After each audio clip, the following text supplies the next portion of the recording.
안녕하세요. 디지털 회로 설계 실무 35번째 시간입니다. 오늘도 UART를 이어서 진행을 하도록 하겠습니다.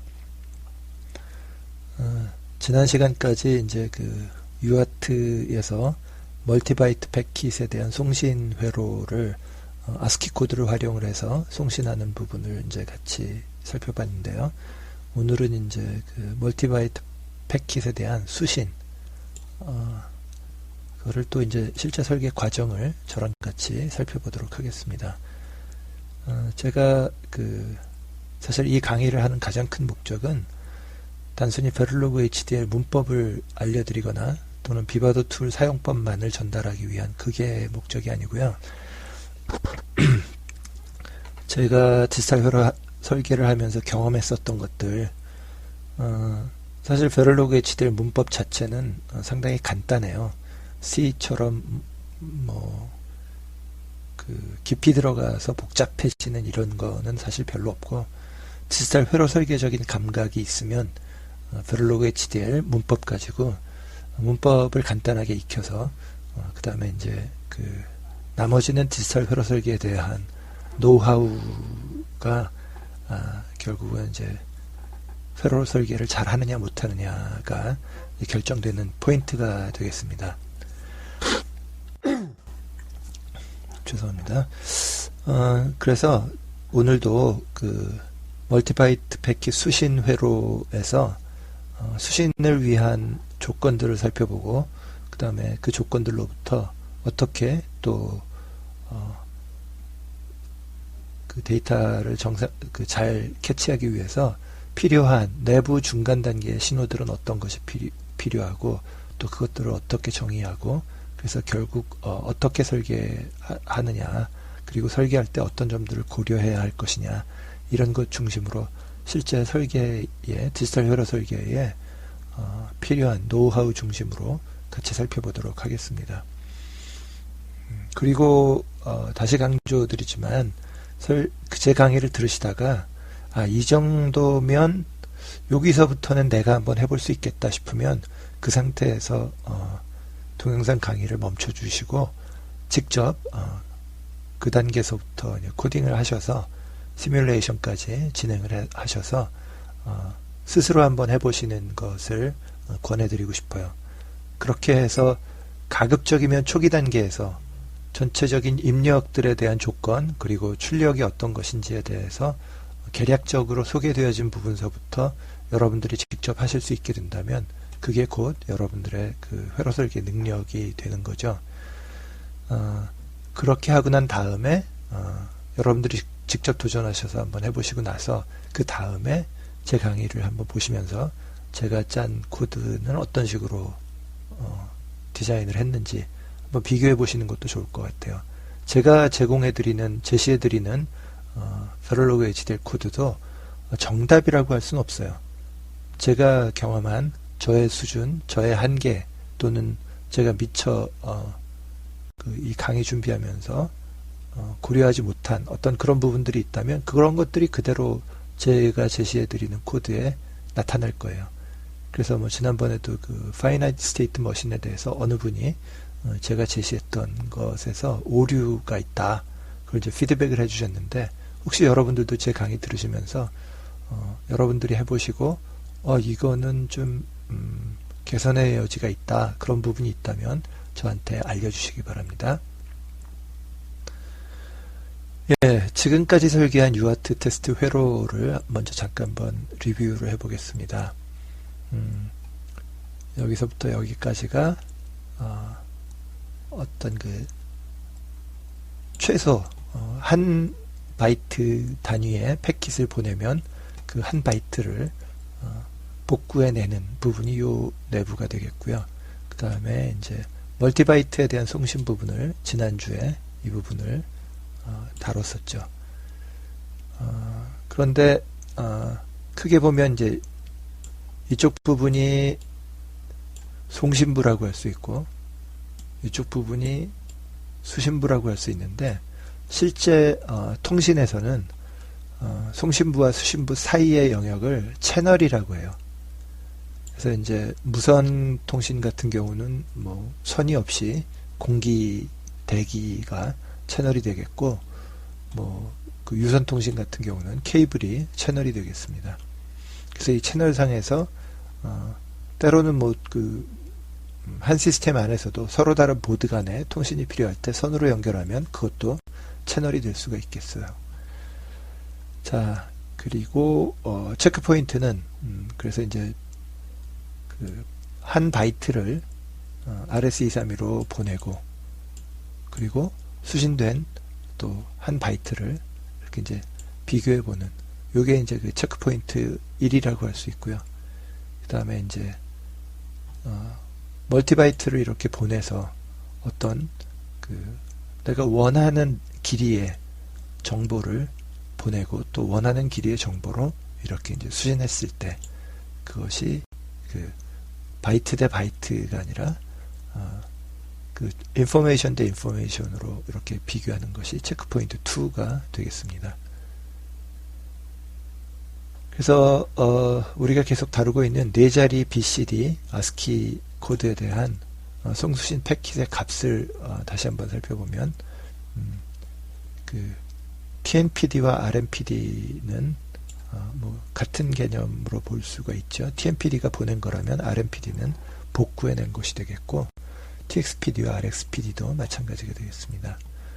그래서 이렇게 이제 스타트 바이트, 그 다음에 4디지트의 BCD, 그 다음에 이제 엔드 바이트, 이렇게 되면 수신 BCD, 그래서 5678이라고 하는 4디지트의 BCD 값이 복원이 되는 이런 형태가 수신 멀티바이트에 대한 수신 회로 완성된 내용이 되겠죠. 이것을 캐치할 수 있다면. 그리고 RX232 PD 부분에서 RMPD와 RXPD 외에 지금이 데이터 수신 구간이다라고 하는 이런 신호를 생성을 해서 이렇게 보내줄 필요가 있어요. 그것에 대해서는 뒷부분에 필요가 있어요. 이런 신호를 만들어주면 뒷부분에서 신호들을 캐치하는데 훨씬 간편하게, 그러니까 이제 시작 구간이다 아니다라고 하는 것을 앞부분에서, 수신부에서, 이건 송신부에서 보내주는 신호가 아니죠. 수신부에서 이런 신호를 만들어서 보내주면 멀티바이트 패킷 복구하는 부분에서는 이 3개의 신호를 가지고서 RBCD를 생성을 해내겠습니다. 그래서 송수신할 바이트 수는 총 6바이트가 되겠습니다. 그래서 이제 병렬 데이터 수신 ASCII to BCD, 수신 및 ASCII to BCD 변환 회로 설계 부분. 그래서 이제 멀티바이트를 우리는 이제 4디지트의 BCD 값으로 출력해내는 회로를 살펴보도록 하겠습니다. 그래서 다시 한번 보여드리는데 전체 회로가 이렇게 되고요. 그래서 이 부분, 빨간 원 안에 있는 부분을 설계를 해서 시뮬레이션을 이렇게 전체를 다 묶어서 시뮬레이션을 하게 되면 이제 테스트 벤치 언더바 UART 언더바 BCD 언더바 ASCII 언더바 all.v 이런 이름으로 테스트 벤치를 구성을 하면 송신부에서 보낸 신호가 수신부에서 정상적으로 수신이 되어졌는지를 확인할 수가 있겠죠. 그런데 이 단일 바이트를 보내서 단일 바이트로 복구하는 이 부분에 대해서는 정상적으로 어느 정도 이 검증이 됐다라고 한다면, 그러면은 이 PDR 바이트 단위로 들어오는, 바이트 단위로 입력을 받는 이 회로에 대한 시뮬레이션을 할 때는 사실은 이 부분은 좀 스킵할 필요가 있어요. 생략할 필요가 있어요. 그래서 지난주에 설계했었던 이 병렬 그러니까 멀티바이트 BCD 값을 받아서 8비트 단위로 이렇게 이제 보내고자 하는 이 포인트에서 직접 연결을 해서 시뮬레이션을 하면 시뮬레이션 해야 할 그 로직이 좀 줄어들기 때문에, 그리고 채널을 거치는 이 시간이 좀 단축되기 때문에 테스트하고자 하는 로직의 특성을 봐서 이 중간 단계를 생략하고 직접 연결을 해서 그렇게 해서 시뮬레이션을 하는 방법도 있겠습니다. 자, 이제 병렬 수신 및 ASCII to BCD 변환 회로만을 이제 살펴보도록 하겠는데, 8비트 단위로 그 값이 들어오고요. 그 다음에 이제 그 한 바이트마다 하나의 어떤 그 펄스가 이 8비트 데이터를 캐치하기 위한 펄스가 만들어지고, 그 다음에 지금 이제 수신이 진행 중이다 라고 할 때 하이가 되어지고, 수신이 진행 중이지 않을 때는 로우가 되어지는 그런 신호를 받으면 이 회로 설계하는데 상당히 그 도움을 많이 받을 수가 있어요. 이게 없다면 내부적으로 지금부터 시작이다라고 하는 신호를 만들어서 활용을 해야 되기 때문에 이쪽 부분에 로직이 좀 그 증가하고 또 검증에도 약간 더 부담이 생길 수가 있겠죠. 그래서 이렇게 어떤 신호를 만들 것이냐, 역할 분담을 잘해서 어디에서 만드는 것이 더 좋을까를 잘 배분하는 것도 또 설계의 능력이 되겠습니다. 그래서 그 앞에서 살핀 것처럼 RxEN 신호가 이렇게 들어오면 RMPD가 중간에 이제 그 펄스처럼 들어올 때 RxPD는 RMPD보다 조금 먼저 세팅이 되고, RMPD가 끝난 다음에 이게 이제 다음 바이트로 바뀌는 이런 어떤 그 규칙성을 앞쪽 회로에서 확보했다라고 하는 것을 전제하에 이 회로에 이런 입력이 들어오겠다라고 하는 것을 기준으로 설계를 진행을 합니다. 그래서 순서대로 쭉 들어오고 마지막 바이트가 들어왔을 때 이 중간에 4개의 BCD 데이터 부분, 얘는 이제 수신이 끝나고 나면 스타트 바이트와 엔드 바이트는 패킷에 대한 수신이 끝나고 나면 사명을 다 한 거죠. 그래서 그 다음 부분부터는 이 중간에 보내고 받으려고 했었던 원 데이터를 추출해서 뒷부분에서 활용을 하게 되겠습니다. 자, 그러면 이제 이 타이밍 차트를 기준으로 어떻게 설계해 갈 것인지를 살펴보도록 하겠는데요. 먼저 설계 기준을 한번 정리를 해 보겠습니다. 지금 순간 다시 말씀드리지만 이것 가지고 내가 설계 사양을 나 혼자 작성해 볼 수 있겠다, 그러신 분은 여기서 멈추시고 혼자 직접 한번 설계를 진행을 해 보시고 끝까지 갔다면 또 성공하신 대로 이 5, 6, 7, 8을 얻으시면 돼요. 5, 6, 7, 8을 얻으시면 되는데, 또 한 가지 그 앞부분에서 보면 이 RNBD라고 하는 신호가 있었죠.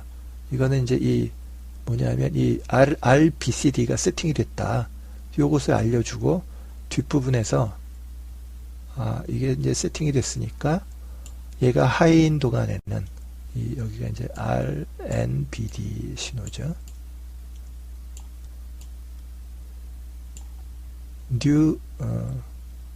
new BCD 데이터를 수신했다.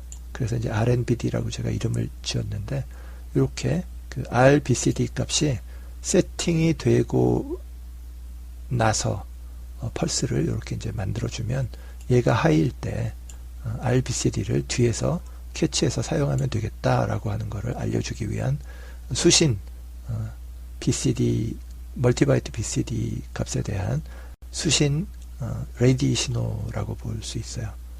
그래서 이 RNBD 신호까지 해서 설계 기준을 작성을 해 보셔서 진행을 해 보시기 바랍니다. 네, 저는 이제 나름대로 여기 RxEN이 소문자여야 되는데, 어쨌건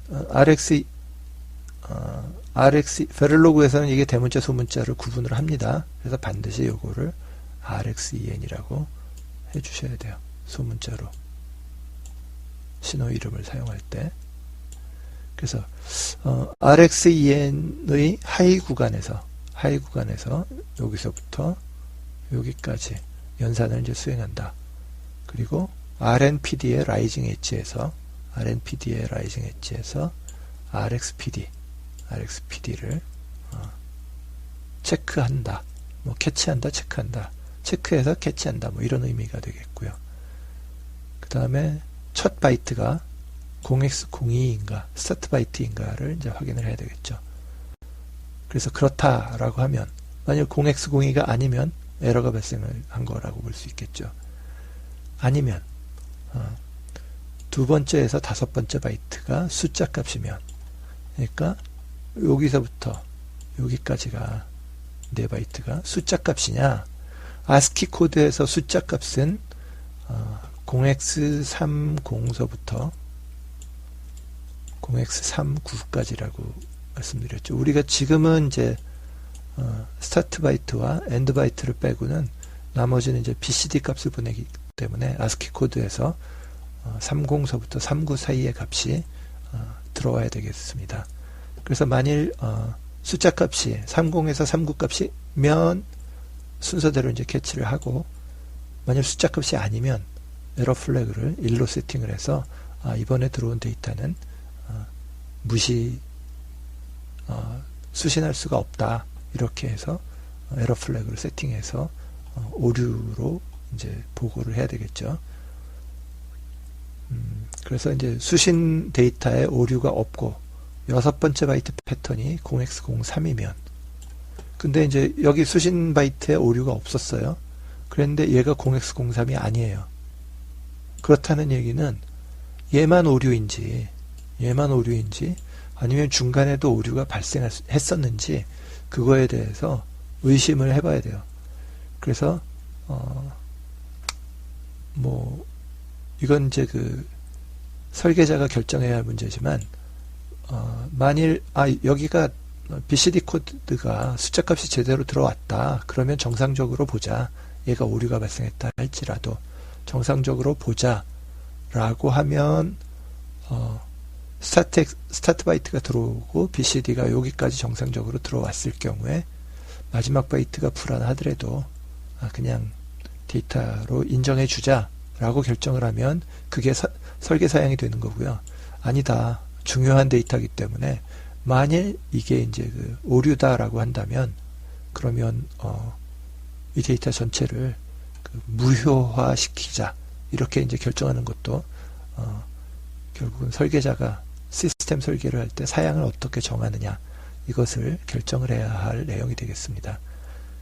그래서 오류도 없고, 그 다음에 여섯 번째 패턴이 0x03이면 모든 데이터가 정상적인 규칙을 따랐다.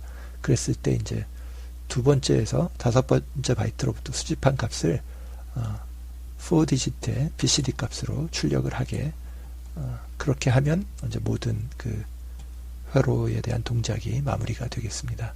물론 그 RNPD 신호 여기서 이제 이렇게 펄스 만들어주는 거 잊지 마시고요. 그러면 이번에 이제 내부 신호는 어떤 것들이 필요한지 살펴보도록 하겠습니다. 이미 감 잡으신 분들은 뭐 가장 먼저 해야 될 게 RxEN이 하이이면 RNPD의 엣지를 검출을 해야 되겠죠. 라이징 엣지 또는 폴링 엣지를 검출하기 위해서 신호가 필요하겠죠. 그래서 RNPD의 엣지 검출을 위한, 그래서 이 엣지에서 결국 RxPD를 체크하거나 캐치하거나 할 수가 있죠. 그래서 원비트 쉬프트 레지스터 RN0, RN1이 필요하겠습니다. 그 다음에는 이제 입력이 몇 번째 바이트냐, 그것을 알기 위해서 뭐 RNPD의 라이징이나 폴링 엣지에서 그 중에 한 군데에서 첫 번째 바이트다. RxEN이 로우일 때는 그 카운팅을 안 하겠죠.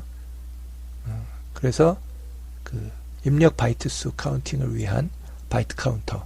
근데 우리는 이제 여기부터 0번 바이트라고 치면 0, 1, 2, 3, 4, 5번 바이트까지 받으면, 즉 0부터 5까지 6바이트를 받으면 되기 때문에 6과 7은 사용하지 않지만 3비트를 할당을 해서 활용을 하도록 그렇게 하겠습니다. 그리고 이제 오류 판별을 오류가 발생했는지 판별을 위한 에러 플래그, 이 플래그라고 하는 원비트 신호를 사용을 하겠습니다. 그리고 바이트 단위의 ASCII 값을 BCD로 변환한 수신 데이터에 오류가 없고, 또 여섯 번째 바이트의 패턴이 0x03이면 두 번째에서 다섯 번째 바이트 수집한 값을 4디지트 BCD로 출력하기 위해서 바이트 단위의 ASCII to BCD 값, 그래서 이제 BCD라는 신호가 4비트로 필요해요. 왜냐하면 이제 4비트니까 3대 0이 필요하겠죠. 3대 0. 왜냐하면 0서부터 9까지가 4비트가 필요하니까. 근데 얘네들을 이제 그 4비트씩 4디지트를 묶어야 되기 때문에 또 뭐 예를 들어서 BCDS, 그래서 이제 BCD에 대해서 이제 복수로, 그래서 얘를 이제 16비트로 해서 4디지트를 처리하겠다. 그러면은 이제 16비트 신호가 또 이제 필요하겠습니다. 그래야지 출력에다가 직접 들어올 때마다 업데이트를 해버리면, 예를 들어서 여기서는 5, 여기서는 6, 그러니까 중간에 최종 데이터가 들어오기 전에 출력의 값이 막 변할 수가 있기 때문에 반드시 내부 신호로서 16비트 신호를 설정을 해 두셔야 하겠습니다.